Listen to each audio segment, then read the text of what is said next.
pelvic tilt issues and how to address it for everyone. I dealt with pelvic tilt issues constantly when I was in college.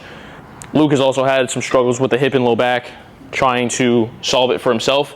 We're going to show you 4 movements in this video to basically break it down from a complete beginner to more advanced levels if you're getting to an athlete, or if you're looking to become an advanced athlete and continue to address sort of this entire chain right here and not have constant imbalance walking between sides. The first thing to start is to think about the unilateral kind of balance of strength between sides, making sure that you're not compensating or one side is stronger than the other. The 2 that we work on for this is single leg hip flexion and single leg back extension. So me and Luke are going to show you guys the most beginner variations of both. Okay, I'm going to be doing single leg hip flexion. He's going to be doing single leg back extension. Okay, and the purpose of these is to really just train the hip flexor, okay, lower abs, as well as hamstring, glute, and low back for Luke, right? What he's doing is going all the way down, trying to get a deep stretch from the chain up, and then when he comes up, he's actually flexing and strengthening that one side, okay?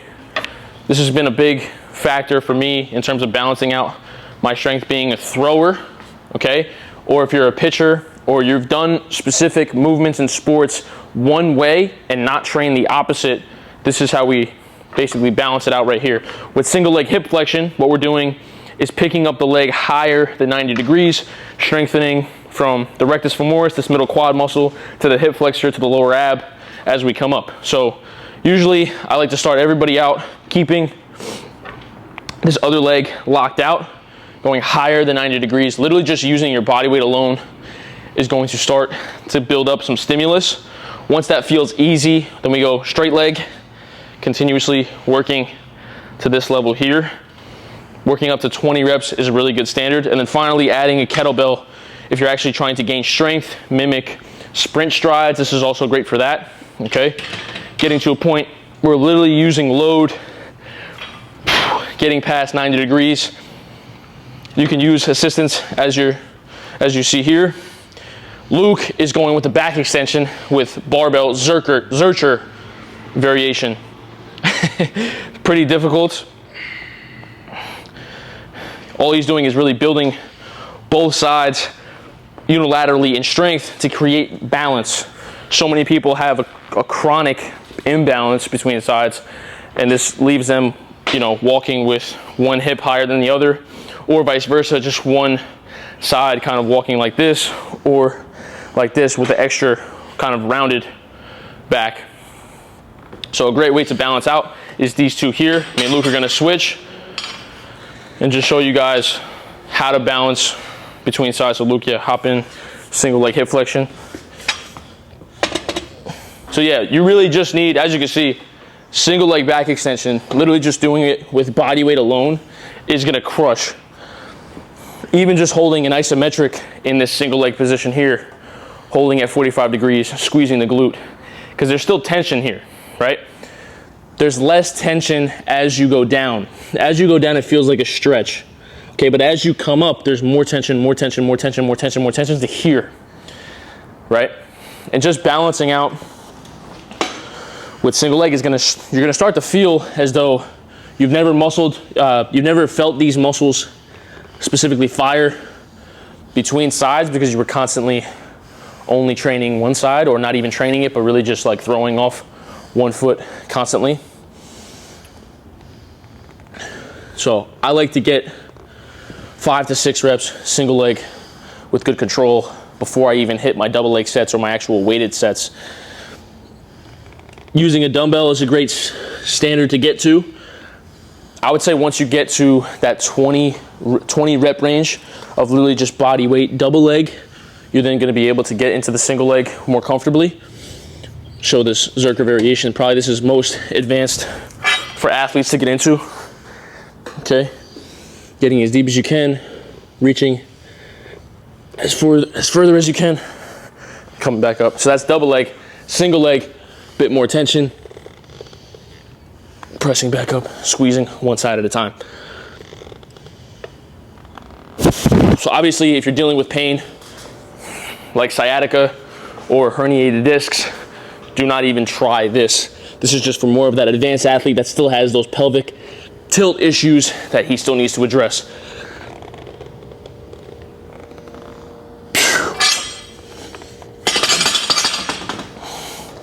So those are the first two in terms of building unilateral between sides. We're gonna cut to the next two to build the groin, but also the hip flexor and low back imbalance. So the next two are really to address that severe pelvic tilt that you have either this way or this way. A very common thing is tight hip flexors. From constantly sitting, people are rounded in this position. This area is chronically tight, and the way that we start to address it is using the ATG split squat. Starting at a higher height, okay, maybe go up a little higher. So you could use a chair, you could use a bench, you could use whatever you have at home, staircase, and just going deep into the position as much as you can. And it starts off as a mobility movement, just getting a hold in the bottom. And what he's doing is being really active, squeezing this back leg and driving his toes into the ground, getting the most knee over toe as possible, okay? And he's starting to get reps in this position. The more time he spends in the bottom, the more this back leg is able to lengthen and sink into the position. And you'll start to feel this entire chain, this hip flexor start to open up and fire a bit more. So that's to open up the front side. To unlock sort of this ability to be able to get into this position, glutes are lengthened, groin is opened up, low back is free and firing. We use the seated good morning, okay? This is a great way to balance out that hip hike between side to side. Usually that's a cause of the groin being a little weak and tight. Simple movement that we like to start out with is the seated good morning. Now you can start out at any level. You don't have to go completely down all the way, because then you start to round the back, and we don't want that, okay? So the first thing we want to focus on is keeping feet out in front of us, okay? If I draw a line straight down, my foot is in front, okay? My chest is high, my shoulders are rounded back. I go down as deep as I can, actively pushing out my knees, being able to just get my belly button to fall through my legs. If you start just being able to get here, that's great. That's all you want to get to, just here, and actively feel that stretch in the inner thighs and groin area. If that's too much, and literally all you need is just your body weight alone, hands on head, get as deep as you can, and press back up. And that's just where you're at, right? You want to continuously get deeper and deeper until you're able to get to here and keeping that flat back without that rounding, because then there's no tension, right? We want to have the maximum tension here with that active back. And this is going to start to feel a ton of stretch in the groin, but also the glutes will start to be opened up and your low back will be firing as you come up from the position. So Luke is going to show you how to actually progress the split squat, going lower in height. Yep. And also adding load, right? Once we add load, we're actually going to be able to gain flexibility, but also strength in the hip flexor and the knee joint, specifically in the VMO right here. So this is how we would progress it. I like to do split squats once, twice a week at least, okay? Again, they're an accessory movement. Are you gonna gain ridiculous quad strength from them? Potentially if you load them a ton, but the idea and purpose of it is to be able to load the back leg, open up the front of the hip. How you progress the seated good morning is adding that bar on back, getting to full range of motion where you have the most tension with a flat back, pressing back up, right? And I'm working here. And then I'm gonna finally add load.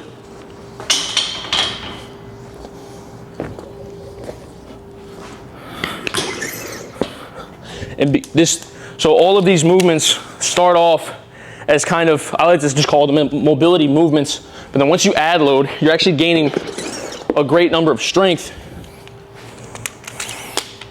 through the stretch. And so that really is what mobility is. And people ask me, oh, should I do these movements like as a supplement? Should I do them once a week? I do these movements at least 2 to 3 times a week, because this is literally how I gain strength. This is how I build muscle, is literally working these movements right here. Because you can tell it becomes more difficult, and it's not just a stretch anymore. I'm literally gaining strength through the stretch. I'll do one more for y'all. And the goal is never to push past your limit.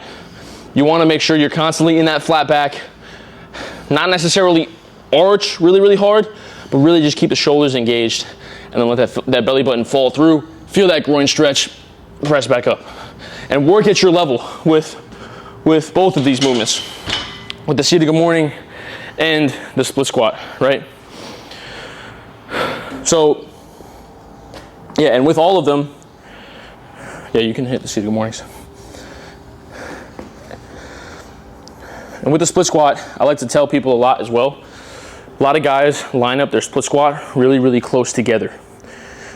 Do it as if you were where you were walking in place. So you would be here normally. Get into that wider stance so that you're actually able to target the adductor, the hip flexor, into the stretch, if that makes sense. So I'm gonna be here loading. Luke is just working on body weight seated good mornings. I actually want you to bring your feet more in front of you. Good, a little closer together though. Good. Right? And don't necessarily think about the arch, just think about the shoulders contracting back. And that's all. Good, good. I'm gonna start loading my split squat here. Being active as I can with that back leg, sinking into the bottom. And you notice that my torso is completely flat. That is the goal. Is that when you're in the bottom position, torso is completely flat. You have the most knee over toe. The back leg is completely active. And I'm able to sit here and then press up from the position. Eventually, you want to get to the point where you're on that flat ground. You're actually gaining strength in the position. Luke is at a phenomenal standard here with the seated good morning. Being able to be active, finally open up his glutes to a good extent. And I'll show you guys the split squat variation that you want to get to be able to build advanced level, not only pelvic balance, being able to finally balance the pelvis, but also strength in the knee, the VMO, quad, and hip flexor for stride length.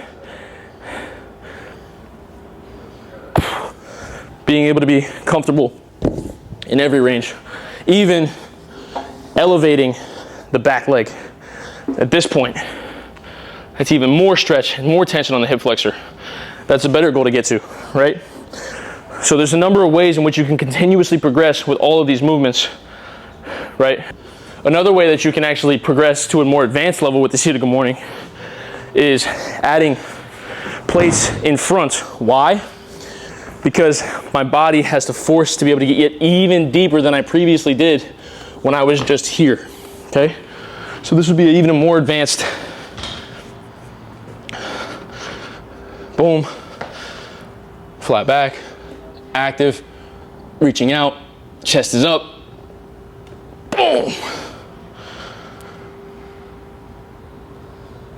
boom. So those are the four. Those are the four which I use with all my clients. I've used with Luke to be able to free his low back and glutes and hamstrings. They help me a ton. And these solve pelvic tilt issues if you work at your level. You don't push past pain, you don't push past that pinching, that hip impingement.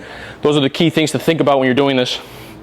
But this is what we use to gain athletic ability. This is how we improve strides, we get stronger, we see where our imbalances are.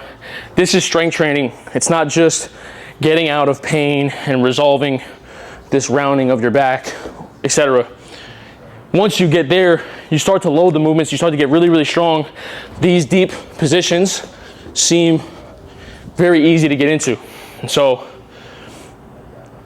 the beginning aspect of this is, yeah, solving the tilt, the problems that you have, but the more advanced level like that Zercher and the single leg hip flexor ways with weight, the more advanced split squat, the seated good morning that I just showed, those are ways in which you can really gain more ability with the hips, more access to be able to pick up legs, rotate, twist, and not have restriction. So I hope this video helps.